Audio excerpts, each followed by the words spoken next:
Tuh,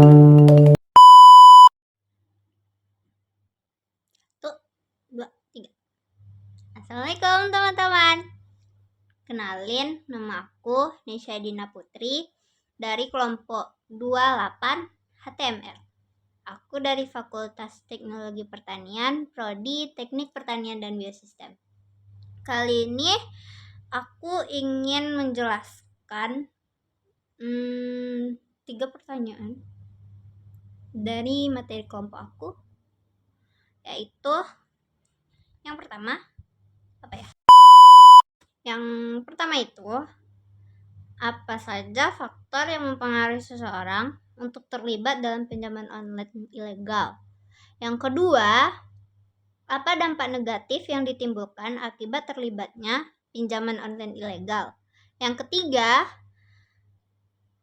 bagaimana cara aku bisa menghindari agar tidak terlibat dari pinjaman online ilegal, serta solusi apa jika kita terlibat dalam pinjaman online ilegal tersebut. Pertanyaan nomor 1, apa aja sih faktor yang dapat mempengaruhi seseorang melakukan pinjaman online ilegal? Oke. Yang pertama, itu adalah kebutuhan yang mendesak.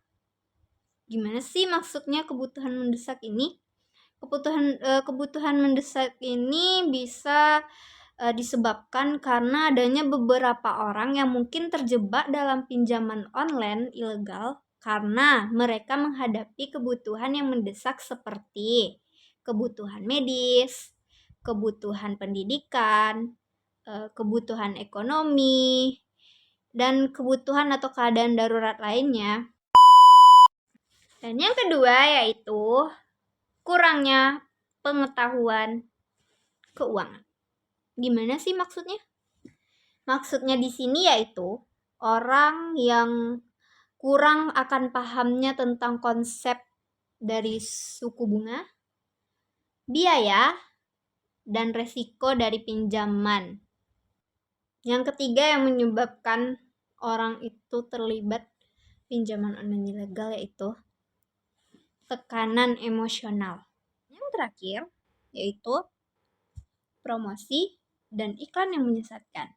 Pertanyaan yang kedua, dampak negatif apa sih yang dapat timbul jika kita terlibat dalam pinjaman online ilegal tersebut? Beban finansial yang berat. Maksudnya di sini, pinjaman online ilegal cenderung memiliki suku bunga yang sangat tinggi dan biaya yang tersembunyi sehingga dapat mengakibatkan beban finansial bagi penggunanya.